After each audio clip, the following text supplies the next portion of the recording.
ahead and work on 4-1 work together here, hopefully. Okay. So as we're going through this, what they're asking us to do is to classify a couple of different items here. So what we want to do is say if it's going to be an income statement account, a balance sheet account, if it's an asset, liability, owner's equity, revenue, or expense. We haven't spent a lot of time saying things like balance sheet and income statement, but we will. And that's what we're building to in chapter 7-8. And so we're starting to put this together.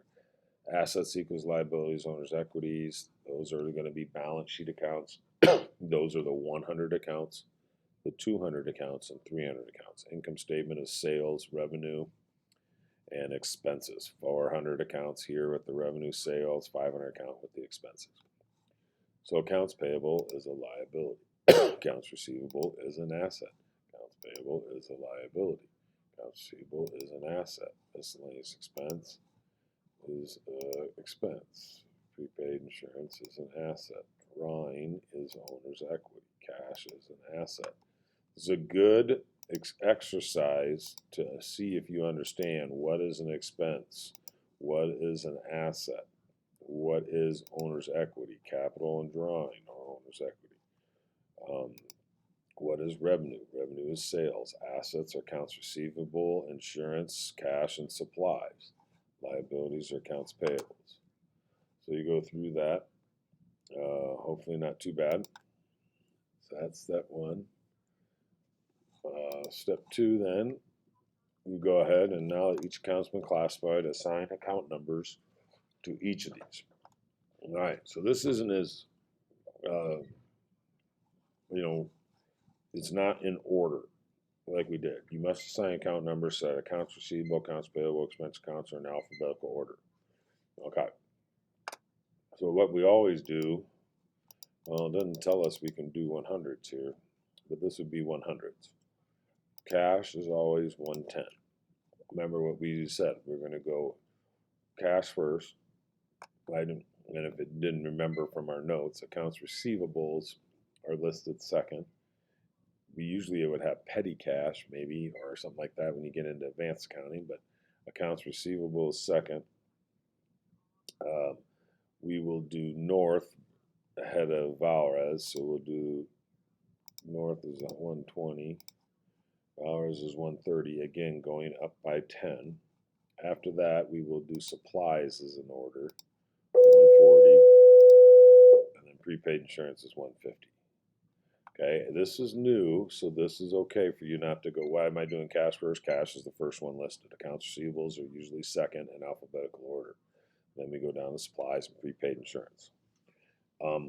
Again, we're not asking you to memorize these things. We're asking you to write them down in notes so that you can find them, you can look at it, you can understand it, and you can fill out the forms. And after you do these reps, work together, application, mastery problem, you should get it down for the study guide and for the test if you're doing the problems in the order, like we're doing. So we're not asking you to memorize it, so to speak. It's just the way it is. Cash is first, accounts receivable second, supplies third, and insurance fourth. Liabilities, again, we're going in alphabetical order. So this is a little different. ANOCO is the phrase instead of last name, first name for these businesses. So that's 210. And accounts payable supply mark is 220. When we do owner's equity, this would be a 300 account. But when we do owner's equity, capital is usually listed first.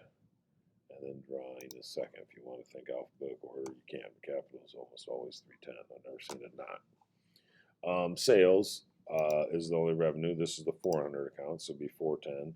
And then we do these in alphabetical order. So you have automobile as 510, insurance is 520. Oh, I skipped it, sorry. Miscellaneous expense is 530, rent expense is 540, and supplies expense is 550. Okay, and then we go to new accounts. So this is the part where we assigned accounts based on if they fell in between two of them, then we would place it in the middle. If it came at the end, we would place it at the end. If it's in the middle, we'd split the difference and say like 125. If it came at the end, we'd say 160. We go up by tens unless it's in the middle of two accounts. So let's see what they tell us here.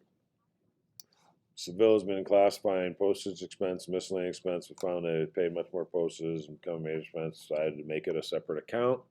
Also, new account utilities expense. So we need to do an account number for each of these. So postage expense, when looking at expenses, where does postage expense fall in between? So P comes in between miscellaneous and rent, right? So we would say that is a 535 account now.